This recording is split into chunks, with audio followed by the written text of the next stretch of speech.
আমার নবী ডাক দিয়া বলে, এ ওমর সবর করো। আমার নবী সহ যখন আবার মসজিদে নববীর দিকে যখন রওনা হইলেন, কিছুক্ষণ পরে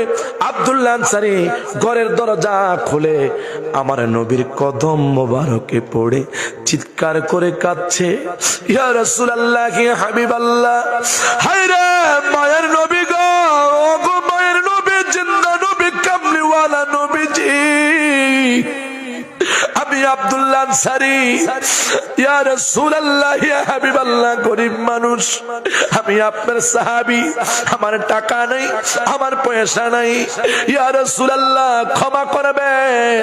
আপনি আমার ঘরের দরজার সামনে আসছেন, নবী গো, অনেক সাহাবী আপনার নবীকে দাওয়াত দেই, আপনি অনেক সাহাবীর দাওয়াত তো যান বা যান না, ইয়া রাসূলুল্লাহ, ইয়া হাবিবাল্লাহ, আপনি মায়ার নবী, আমি আব্দুল্লাহ